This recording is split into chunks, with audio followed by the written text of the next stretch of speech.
Camera റിപ്പയറിങ്ങിൽ തുടങ്ങി, ശേഷം പതുക്കെ വീഡിയോഗ്രാഫിയിലേക്ക് ഇറങ്ങി.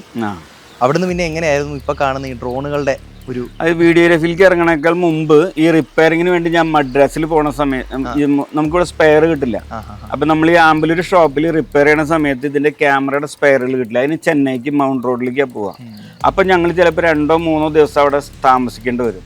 അപ്പോൾ ഞങ്ങൾ കോടമ്പാക്കത്ത് പോയിട്ട് സിനിമറ്റോഗ്രാഫർ ആവാനായിട്ടും സിനിമയിൽ കയറാനായിട്ടും ഞാൻ അന്നത്തെ കാലത്ത് ഞാൻ കോടമ്പാക്കത്ത് പോയിട്ടുണ്ട്. ആ സമയത്താണ് സ്പടികം സിനിമയുടെ ഷൂട്ട് നടക്കുന്നത്, അതുപോലെ ആശയ സിനിമയുടെ എഡിറ്റിംഗ് നടക്കുന്നത്.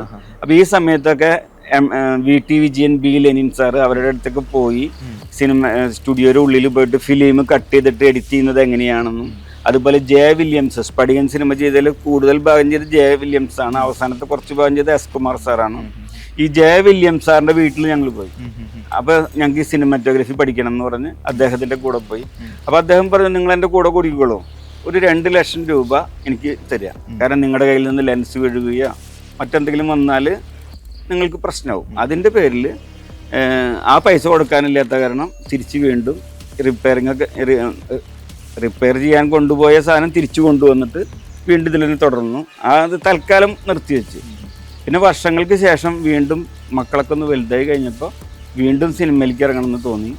ആ സിനിമയിലേക്ക് ഇറങ്ങാൻ തോന്നിയപ്പോഴാണ് വീണ്ടും നമ്മൾ സിനിമയിലേക്ക് ഇറങ്ങാനുള്ള രീതിയിൽ നമ്മൾ സിനിമയിലെ ഡ്രോണുകൾ മേടിച്ച് ആ രീതിയിലേക്ക് ഇൻസ്പയർ എന്നുള്ള വലിയ ഡ്രോണുകൾ മേടിച്ച് 2014-15 ഇറങ്ങി.